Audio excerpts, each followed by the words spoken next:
quase R$ 4.000 positivo em algumas operações dentro do mercado cripto. E o como eu analisei e fiz essas operações é o tema que eu vou falar aqui para vocês dentro desse vídeo. Seja muito bem-vindo, olha só, deixa o seu like, considera se inscrever, temos a meta aí de 2.000 inscritos, então falta muito pouco e você me apoia aí se inscrevendo no canal para trazer mais conteúdos como esse.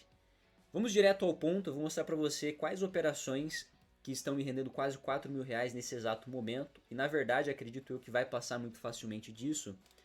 Olha só, são algumas operações com destaque especial para Ethereum, que a última operação aberta foi em US$ 2.139, então desse último ponto até o momento já foram mais de 80% de rentabilidade aí em torno desse preço de entrada, mas vale lembrar, né?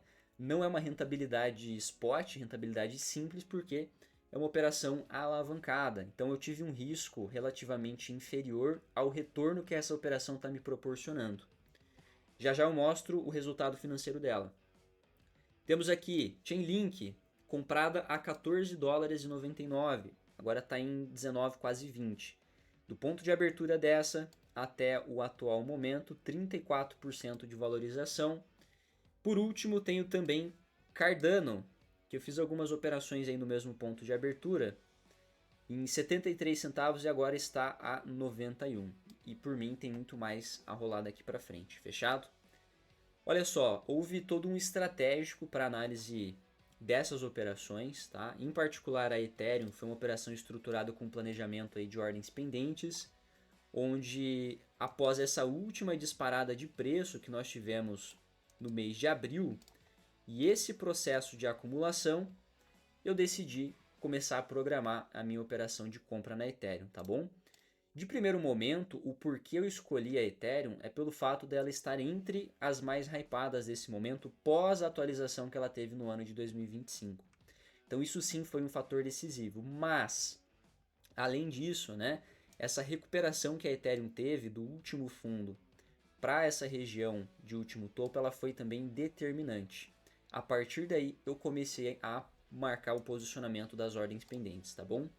Nesse exato momento, já trazendo aqui para uma perspectiva geral, esse conjunto de operações está rendendo ali US$ 667, o que na cotação de hoje, né, gira em torno aí de R$ 3.700, porém são operações que ainda não terminaram. Certamente, com alvo cheio aqui da Ethereum, essa operação vai me render aproximadamente US$ 750, aliás, US$ 700, né, somente a da Ethereum.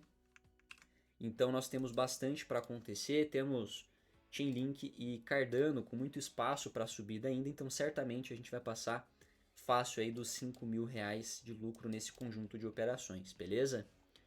E uma coisa que eu preciso pontuar sobre a relação de risco e retorno, a da Ethereum facilmente, né, já passou aqui, se a gente pega o exemplo dessa última operação aqui, ó, ela teve um risco baixíssimo para um retorno extremamente grande. E que seja também esse posicionamento da 2.430, que foi a compra mais antiga, né, foi a primeira que eu fiz, ela também tem uma relação de risco-retorno muito positiva, né, chegando a aproximadamente 1:3, beleza?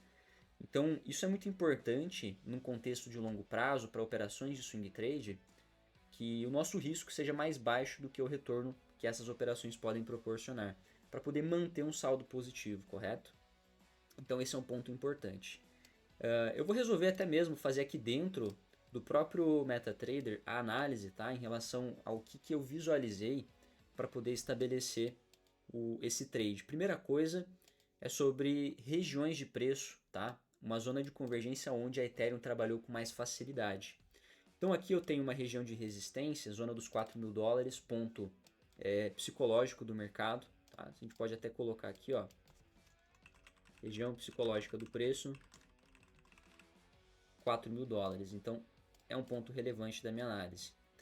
Temos também a parte de suporte de todo esse range acumulado, que foi aqui em 2.190 aproximadamente. Tá? Então essa faixa de preço ela foi muito importante de ser estabelecida aí em torno da nossa análise. Tá?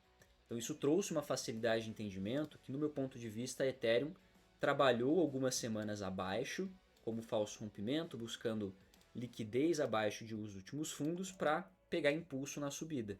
Então foi esse um primeiro ponto importantíssimo e que eu acho válido de deixar marcado aqui também como a nossa zona de liquidez do preço, tá? É importante quando há esse tipo de captura de liquidez para você entender se o movimento desenvolvido num prazo maior tem força para isso, né? Para dar continuidade. Então, quando ele busca esse tipo de liquidez em regiões não vistas desde 2023, isso dá uma clareza muito grande para a gente, tá? Bilhões de dólares foram liquidados em torno dessa região. Bom, o mercado desenvolveu, né? Não consegui acompanhar o ponto de compra nessa região e tinha prometido para mim mesmo que faria a busca de uma operação estruturada nessa Ethereum. E a partir do momento, né, que eu venho aqui e reduzo o tempo gráfico para o diário, a Ethereum permaneceu acumulada por um período interessante aqui, ó. Então, se a gente pega e marca isso como um range, Ethereum permaneceu acumulada e onde há processo de acumulação, há um processo também de posicionamento de stop em torno dessas regiões. Então, a gente pode reduzir o tamanho aqui da marcação, ó. Tanto abaixo quanto acima, você percebe que o mercado manipulou por duas vezes. Então ele esteve rompendo para cima, liquidando. Aí depois ele rompeu aqui nesse movimento mais forte, liquidou a galera comprada, o pessoal que estava vendido, né, com stop aqui acima, rompeu para baixo, liquidou a galera que estava com o stop mal posicionado e depois direcionou.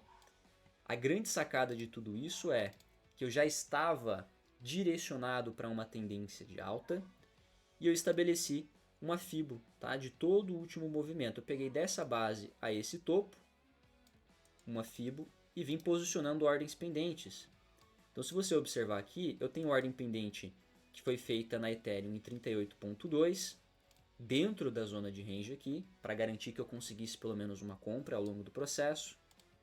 Tive outra operação um pouco abaixo dos 50 e a outra um pouco abaixo do 61.8, já que o mercado cripto costuma ter movimentos mais expressivos e às vezes passar um pouco das regiões. Tinha mais uma ordem posicionada em torno do 78, né, que ficava justinha com os stops, porém ela não foi atingida e eu eliminei essa ordem depois que o preço desenvolveu.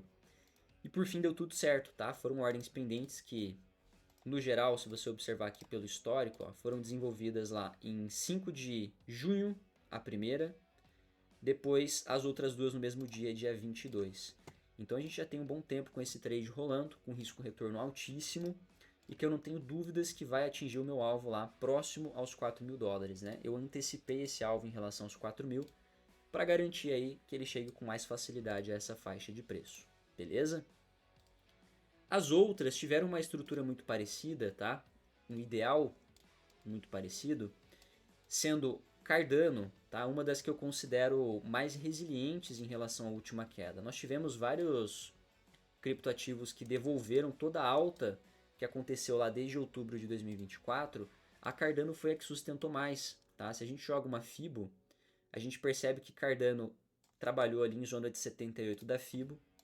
Cardano respeitou a mínima, vamos colocar aqui, do ano, né? Então a gente tinha aqui a mínima do ano por 3 vezes pós estabelecida essa mínima, ela veio trabalhando e esse foi o motivo pelo qual eu deixei o stop loss aqui abaixo. Então essa operação que foi aberta aqui, você percebe que ela chegou a negativar ali 30% do movimento, chegou perto do stop, só que o nosso stop foi um stop posicionado de forma estratégica, né, abaixo da mínima do ano.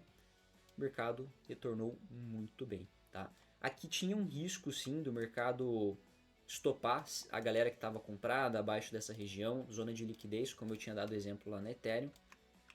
Só que não aconteceu justamente pelo fato de essa Cardano, né, estar muito mais resiliente às quedas.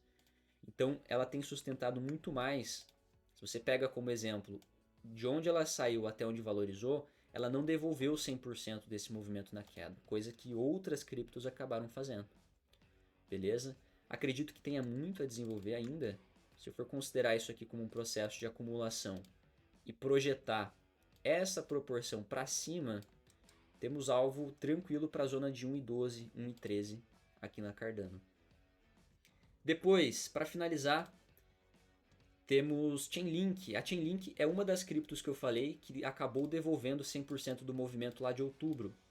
Então aqui, ó, foi a base do mês de outubro de 2024, onde iniciou grande movimentação de alta na Chainlink. Ela desenvolveu aí 211% e com a recente queda voltou tudo, né? Voltou a encostar aqui na base, tá? Se eu colocar um separador de períodos, o que a gente observa? O loss dessa minha operação, que foi aberta aqui, ficou abaixo da mínima de 2025 também, tá? Nesse caso, a Chainlink ela acabou não chegando exatamente na mínima, né? Estabeleceu o suporte, mas o stop ficou muito bem estruturado, beleza?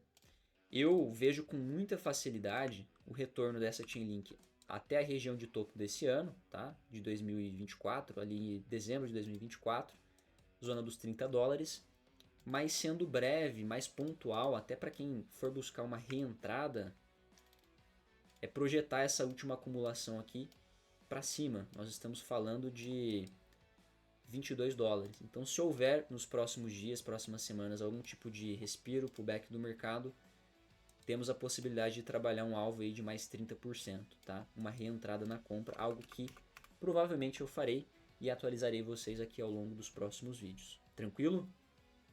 Vale lembrar, galera, que toda essa análise técnica de nada adiantaria se nós não tivéssemos uma dominância do Bitcoin em queda. Se eu voltar para cá e abrir o CoinMarketCap para vocês darem uma olhada, aqui em cima, vamos lá, ó, dominância do Bitcoin 59,6%.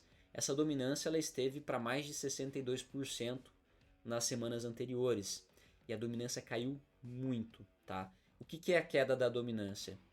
É todo o dinheiro que flui para o mercado cripto, de certa forma, não entrar para o Bitcoin e entrar para as altcoins. Então o Bitcoin, se você observar nos últimos 7 dias, ele está lateral, tá? O preço não tem desenvolvido, não tem tido queda, mas não tem tido um avanço. Agora, quando você olha todas as altcoins, movimentos explosivos. Então o dinheiro está fluindo para as altcoins. E, obviamente, de nada adianta todo esse posicionamento se não houver esse cenário favorável, que era algo que eu já estava esperando, só faltava a questão aí de desenvolvimento, né? Então você vê que a altcoin season está começando a pender aqui para a direita, o mercado está mais agressivo na ganância, né? A gente vem vendo essa ganância subindo. Então todo o contexto de análise e stop bem posicionado garantiu que eu conseguisse esperar o momento ideal chegar. Então, para você ver, ó, tem operação aqui que é o caso da Link desde o dia da semana do dia 18 de maio, tá? Então nós já temos aí 9 para 10 semanas nessa operação. Cardano foi aberto também na semana do dia 18 de maio, mesma coisa, quase 10 semanas posicionado. 10 semanas esperando que o cenário ideal começasse. Tendo o stop bem protegido, a gente consegue aproveitar isso. Fechado? Então, tá aí toda a análise do conjunto de operações, pairando ali os R$3.700.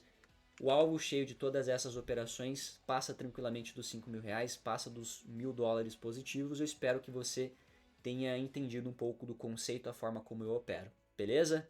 É muito mais sobre proteger muito bem o meu stop, de forma com que ele fique barato, né? Não adianta você ter um stop bem protegido, mas o risco percentual em relação à tua conta acabar ficando aí desfavorável em relação ao retorno. Fechado? Espero que você tenha curtido esse conteúdo. Lembrando, galera, meta de 2.000 inscritos. Considere se inscrever, deixe o seu like e nos vemos no próximo conteúdo aí. Valeu!